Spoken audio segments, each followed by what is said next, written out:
고난이 생기면 의심도 생긴다는 제목으로 하나님의 말씀을 시작하겠습니다. 아무리 멘탈이 강한 사람도 고난이 생기면 흔들리기 시작합니다. 아무리 정신력이 강한 사람도 고난의 한복판에 서게 되면 휘청거리기 시작합니다. 사람은 강하지 않습니다.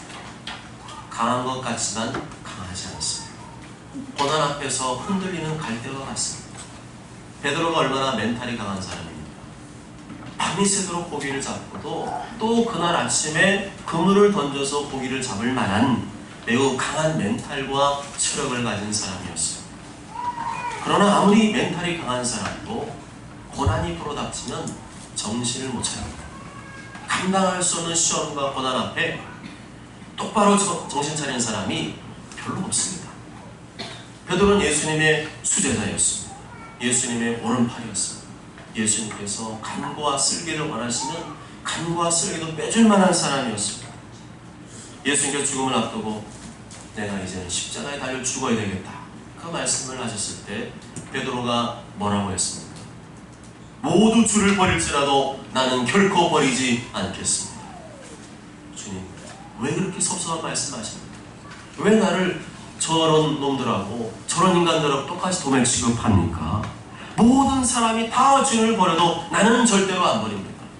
다른 인간들은 다 주님을 버려도 나 사나이 베드로 절대로 주님 버리지 않을 것입니다.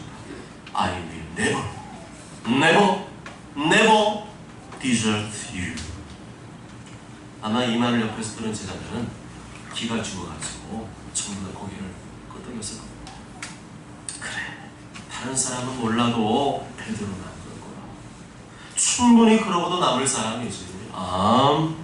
다른 사람 못 믿어도 베드로는 믿어야지. 그러나 예수님은 그렇게 생각하지 않으셨어요. 마태복음 26장 3-4절에 보면 예수께서 이르시되 내가 진실로 내게 이르노니 오늘 밤 닭 울기 전에 네가 3번 나를 부인하리라. 너도 고난 앞에서는 어쩔 수 없는 인간이야. 네가 감당할 수 없는 시험과 고난을 만나게 되면 너도 별 볼 일 없어.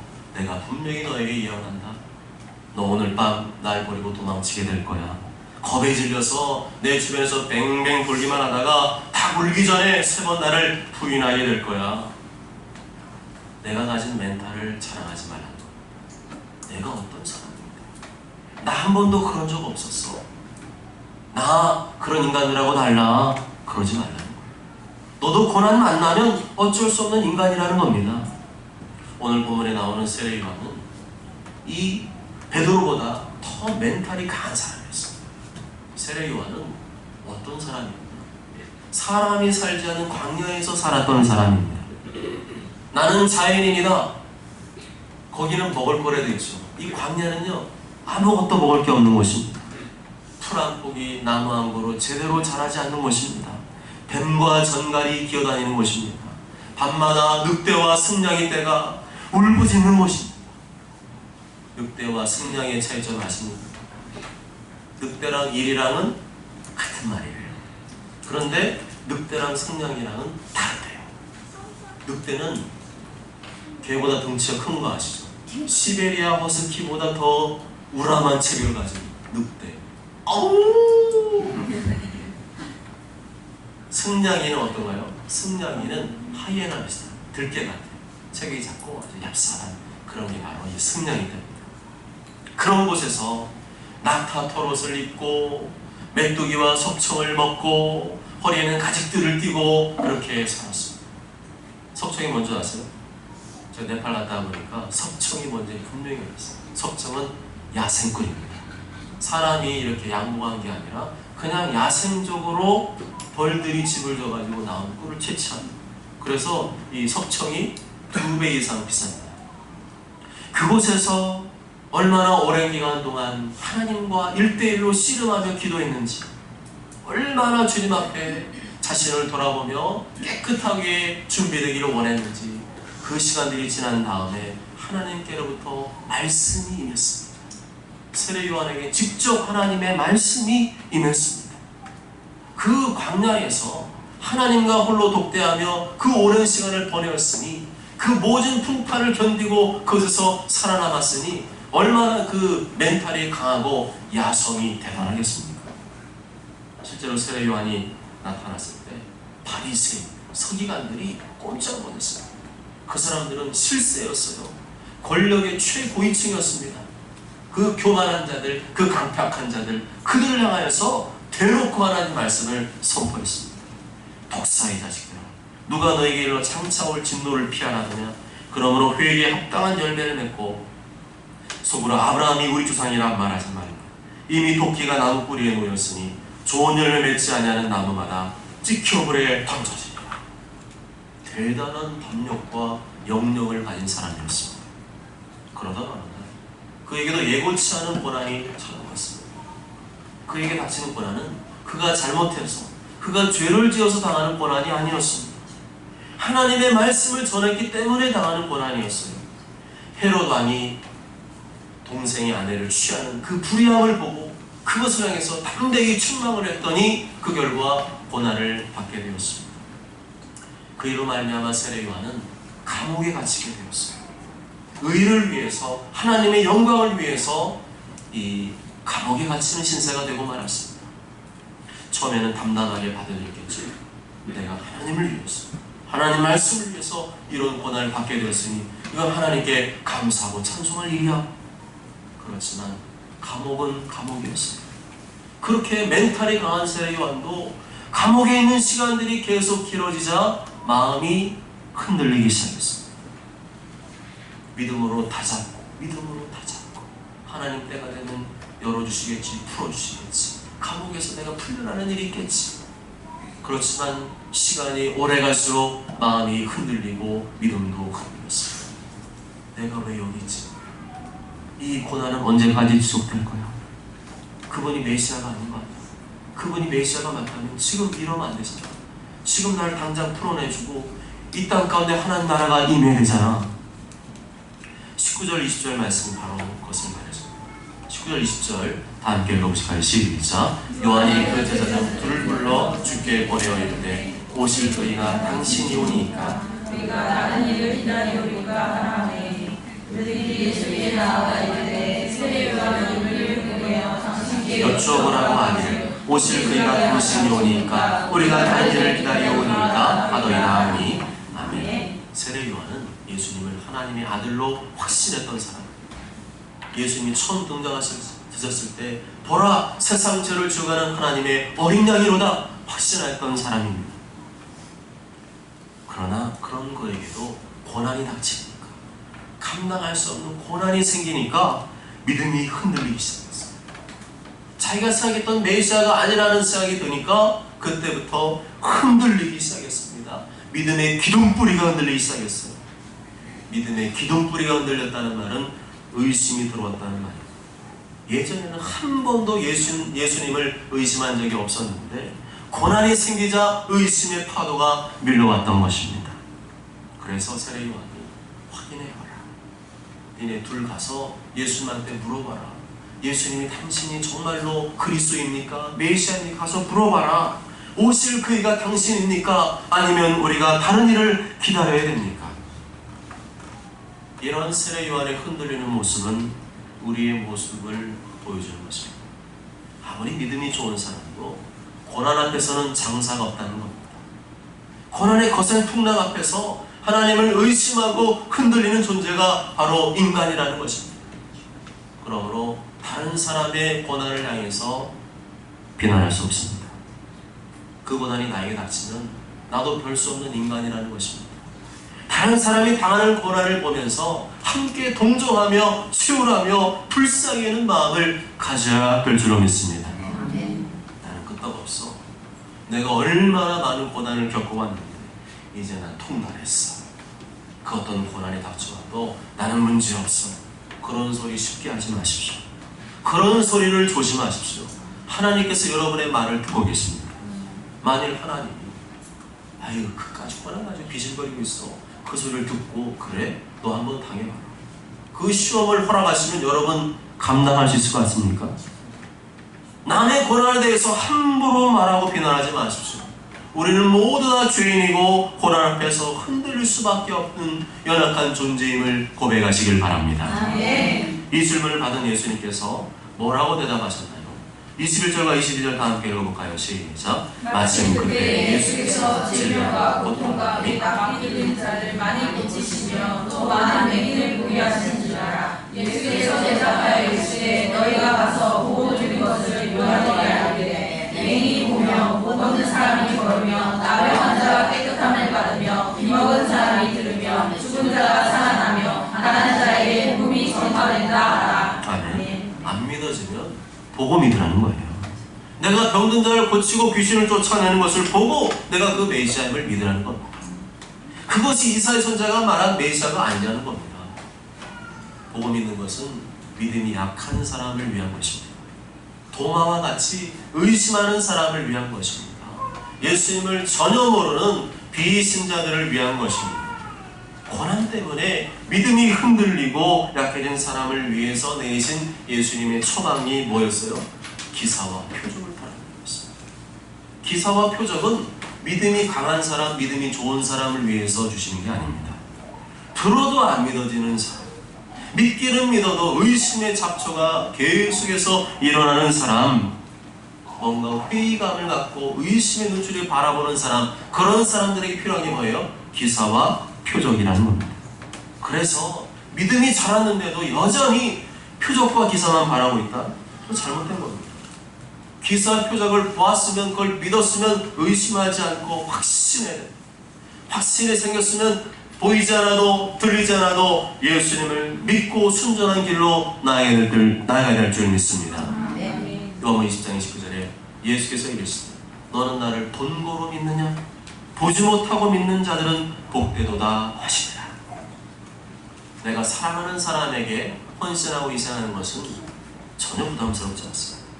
당연하게 느껴지죠. 그렇지만 마음에도 없는 사람에게 이상하고 헌신하는 것은 굉장히 부담스러운 일이에요. 여러분은 예수님을 어떻게 생각하십니까? 나는 교회에 별 관심이 없어. 나는 기회만 되면 교회에 안 다니고 싶어. 나는 어떻게든 교회 일에 관여하고 싶지 않아. 나는 하나님께 헌금하는 것이 아까워 죽겠어. 그런 사람은 예수님을 믿는 사람도 아니고 예수님을 사랑하는 사람은 더더욱 아니겠죠. 어떻게 예수님 믿는 사람이 그런 마음을 품을 수 있나요? 그런 마음이 있는 사람은 십자가에 필요하신 그 사랑이 나와 상관없는 사람이에요. 그런 사람에게는 희생과 헌신이 먼저가 아니라 구원의 확신이 먼저입니다. 십자가 필요하신 그 사랑이 바로 나를 위한 것임을 믿어야 됩니다. 그 사랑이 없이는 한 발자국도 천국 문턱에 들어갈 수 없다고 하는 깨달음을 가져야 됩니다. 예수님께서 지금도 놀라운 주의 능력을 보여주고 계십니다. 우리 교회 안에 계속해서 보여주고 계십니다. 귀신을 쫓아내고 계십니다. 왜 예수님께서 그런 일을 이 21세기 최첨단 문명의 시대에 보여주고 계신 것일까요? 보고 믿으라는 거예요. 안 믿어지면 보고라도 믿으라는 겁니다. 눈에 보이는 세계만 있는 것이 아니라 보이지 않는 세계가 있다. 그러니 이 땅을 위해서만 살지 말고 네 욕심 체험에 살지 말고 보이지 않는 영원한 천국을 위해서 살아라. 하나님께서는 말씀을 통해서 예수님을 알게 하실 뿐만 아니라 성령님의 능력, 보이는 능력을 통해서도 예수님을 믿게 하십니다.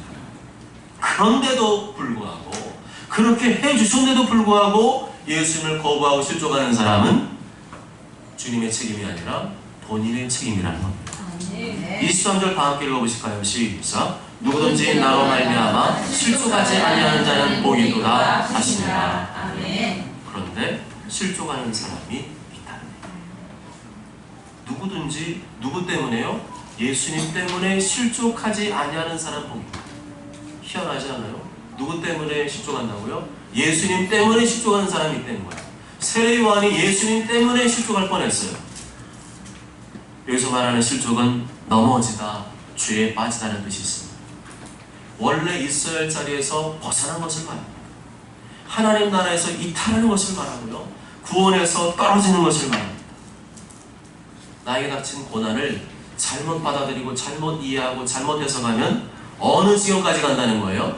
믿음을 포기하고 믿음을 포기한 결과 구원을 못 받고 천국에서 떨어질 수 있다는 거예요. 실제로 그렇지 않나요?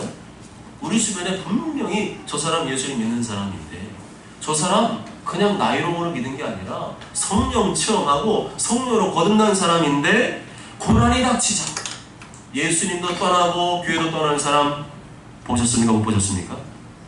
봤습니다. 지금도 현재 진행입니다. 예수님께는 그런 사람들을 염두에 두고 말씀하신 거예요. 누구든지 나로 말미암아 실족하지 아니하는 자가 복이 있도다. 그래서 모든 그리스도인은 고난을 이해하는 능력을 반드시 갖춰야 합니다. 그리스도인의 고난은 무엇인가? 왜 그리스도인의 고난이 찾아오는가에 대한 바른 이해력을 가지고 있어야 됩니다. 내가 예수님 믿는데 왜 고난이 왔냐고 따지는 사람이 있습니다. 예수 믿으면 복 받는다며 왜 나한테는 고난이 왔어? 불편한 사람이 있습니다. 고난 때문에 믿음이 약해지고 의심이 찾아오는 겁니다. 그러나 분명히 알 것은 예수님 믿는다고 해서 고난을 면제해 준다고 말씀한 적이 한 번도 없습니다. 예수님 믿는다고 항상 좋은 일만 생긴다고 말씀한 적이 한 번도 없습니다. 예수님 믿는다고 고난이 안 생기거나 면제되는 거 절대 아니에요. 이걸 모르면 예수님을 오해하는 거죠. 예수님 때문에 실족하는 거죠. 오히려 예수님 믿기 때문에 돈으로 얻는 고난까지 있습니다. 그러면 왜 그리스도인에게 고난이 찾아오는가? 로마서 5장 3절 4절에 이렇게 말씀하죠. 다만 이뿐 아니라 우리가 환난 중에도 즐거워하나니 이는 환난은 인내를, 인내는 연단을, 연단은 소망을 이루는 줄 알미로다. 고난은 우리를 죽이려고 하는 게 아니라 우리를 살리려고 하는 겁니다. 죽어있는 영혼을 깨우기 위해서, 잠자고 있는 영혼을 깨우기 위해 사용하는 방법이 뭐예요? 고난이에요. 고난이 안 오면 기도 안 할 사람이 고난이 오니까 기도, 고난이 오니까 하나님 가까이 안 할 사람이 고난이 오니까 하나님을 가까이 하게 됩니다. 고난을 통해서 인내를 통해서 연단을 통해서 하나님을 바라보는 소망을 갖게 되는 것입니다.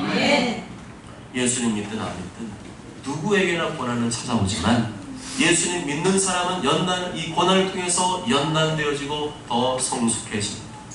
고난 때문에 하나님을 더 의지하게 되고 고난 때문에 더 하나님을 바라보게 됩니다. 그것이 고난의 가장 큰 유익이죠. 돈 쳐다보는 사람 반드시 미끄러집니다. 세상 바라보는 사람 반드시 미끄러집니다. 무슨 일을 결정할 때 돈 먼저 앞서는 사람 반드시 미끄러집니다. 우리의 소망은 돈이 아니라 하나님이신 줄 믿습니다. 하나님이 우리의 소망입니다. 하나님을 소망하지 않고 살아가니까 그런 시험들이 닥치는 겁니다. 이렇게 고난은 단순히 불편하고 나쁜 게 아닙니다. 고난을 통해서 나의 신앙이 단단해지고 견고해지고 예수님과 잃어버렸던 첫사랑을 회복할 수 있는 새로운 복이 바로 고난인 것입니다. 그것은 돈을 주고도 살 수가 없습니다. 성경 계식 많이 한다고 해서 얻을 수 있는 것도 아닙니다. 고난이라고 하는 실제 경험을 통해서만 얻어지는 것이 바로 이 고난이 우리에게 주시는 유익입니다. 예수님께서는 예수님 믿는 것이 복받고 좋은 일만 생기는 것이라고 착각하는 사람들에게 일침을 가셨어요. 예수님 믿으면 복받고 좋은 일만 생긴다고 생각하는 사람들을 향해서 오늘 본문에 일침을 가하십니다. 예수님 믿으면 고난이 없을 거라고 생각하는 사람들에게 일침을 가하십니다. 일침이 뭐예요? 아픈 데다가 침을 팍! 그런데 한 방에 침을 딱 놔서 붙이는 그 일침이라고 하죠. 24절 25절 다 함께 읽어봅니다. 시작. 요한이 보낸 자가 떠난 후에 예수께서 우리에게 요한에 대하여 말씀하시되 너희가 무엇을 보려고 광야에 나갔더냐? 바람에 흔들리는 갈대냐? 너희가 무엇을 보려고 나갔더냐? 부드러운 옷 입은 사람이냐? 보라 화려한 옷을 입고 사치하게 지내는 자는 왕궁에 있느니라. 아멘. 이 땅에서 잘 먹고 잘 살기 위해서 예수님 믿는 사람 잘못 믿고 있다는 거예요. 예수님 믿으면 그런 복을 받게 되지만 그것만 바라보며 신앙생활하고 있다면 그 사람 잘못 믿고 있는 거예요. 복 받는 것이 신앙생활의 목적인 사람은 어디로 가라는 거예요? 화려하고 사치한 옷을 입고 있는 저 부잣집에 가라는 거예요. 그거 보러 안 되는 겁니다. 그러면 참된 신앙생활은 무엇입니까? 26절에서 28절까지의 말씀을 보면 하나님의 말씀을 찾는 것이고 하나님 말씀에 순종하는 것입니다. 그것을 인정한 사람은 누구를 찾는다는 거예요? 부잣집 찾아가지 않고 선자를 찾아간다는 것입니다. 아멘? 아멘? 아멘. 분명히 하셔야 돼요. 왜 그것만 쳐다보고 있어요? 그거 아니라니까요. 먼저 선자를 찾아가고 선자께서 말씀을 듣고 그 말씀에 순종하며 살아갈 때 주신 복이 진짜이지, 그거는 다 필요 없고 그냥 부잣집 고대강실에서 살아가는 그 의리의리한 사람을 쳐다보고 있다면 그리 가라는 거예요. 그런데 신구약을 통틀어 세례 요한보다 큰 선자가 없다. 세례 요한이야말로 선자 중에 선자이고 선자보다도 더 훌륭한 자라고 평가를 하십니다. 그건 무슨 얘기예요? 세례 요한이 하는 거라면 내가 다 인정합니다. 세례 요한이 세례를 증례하는데 거기서 세례받은 사람들은 의롭다고 인정받는다는 것이고, 그거 세례 요한 말하는 거 거부하는 사람은 하나님을 거부한 걸 인정합니다. 그래서 어떻게 했다는 겁니까? 그 사람들은 하나님을 저버린 사람입니다. 그러한 바리새인과 서기관들의 모습을 예수님이 한 번 더 비유로 풀어서 말씀하십니다. 그게 32절, 35절 말씀인데요. 그들은 어떤 사람들이냐? 시장에서 장터에서 피리를 부는데 춤을 추지 않아요. 슬퍼서 왜곡하고 있는데 울지 않아요. 그들은 전부 다 자기 생각에만 빠져있는 사람들입니다. 예수님이 어떤 마음이고 예수님이 어떤 생각을 가지고 있는 하나도 생각 않고 그냥 자기 생각만 하는 사람들. 그러니까 피를 벌어도 춤추지 않고 울고 있어도 울지 않고 있는 겁니다. 그들은 예수님마저 비난했습니다. 자기 생각이 너무 강하니까 예수님마저도 내 생각이 볼 때는 아닌 것 같아. 그러니까 예수님도 비난했어요. 예수님께서 먹고 마시는 모습을 보고 비난했습니다. 그들은 예수님께서 세리와 죄인들과 어린 모습을 보고 비난했습니다. 그들은 지적으로 하나님을 알고 있었지만 하나님이 누구인지는 잘 몰랐던 사람들. 그럼 예수님 자가 누구냐? 예수님이 하는 대로 하는 사람. 예수님이 웃고 있으면 같이 웃고 있는 사람. 예수님 울고 있으면 같이 울고 있는 사람. 예수님 먹으면 함께 먹고 있는 사람. 그 사람이 예수님 마음을 아는 사람이고 예수님 믿는 자라고 말했습니다. 사랑하는 여러분, 세례 요한은 예수님께서 인정하신 큰 사람이었습니다. 멘탈이 강한 사람이었습니다. 그렇지만 그에게도 고난이 생기자 예수님을 의심하는 것입니다. 자신이 생각한 예수님은 이런 예수님인데, 예수님 내가 생각한 예수님이라면 이런 고난도 없고 항상 좋은 일, 복받는 일만 가득해야 되는데 왜 나한테 이런 일이 생겼어? 자기가 생각한 예수님과 달랐기 때문에 예수님을 의심하는 것입니다. 고난이 안 왔다면 그런 일이 없을 거죠. 고난 앞에 흔들리는 겁니다. 고난 앞에 의심이 찾아온 겁니다. 우리가 고난 앞에 흔들리지 않으려면 이 고난에 대한 고정관념을 버려야 됩니다. 고난은 무조건 피해야 되고 없어야 되고 부정적이고 나쁜 것이라는 선입견을 버려야 됩니다.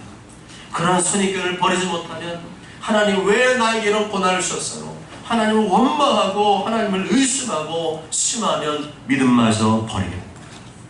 믿음을 버린다는 얘기는 뭡니까? 구원에서 떨어진다는 거예요. 실족한다는 말은 바로 구원에 대한 말씀입니다. 그러나 고난이 와도 실족하지 않는 사람이 복 있는 사람입니다. 고난이 오면 더 하나님을 붙들고 의지하는 사람이 복 있는 사람입니다. 고난을 통해서 인내와 연단과 참된 소망을 이루어가는 사람이 복 있는 사람입니다. 어쩌저런 겁니다. 나의 갇힌 고난 앞에 의심과 원망과 두려움을 따라가는 것이 아니라 그럴수록 더 하나님을 붙들고 의지하심으로 고난을 통해 주시는 이 연단과 인내와 소망을 이루어가는 참된 그리스도인 되시길 주님의 이름으로 축복합니다. 아멘.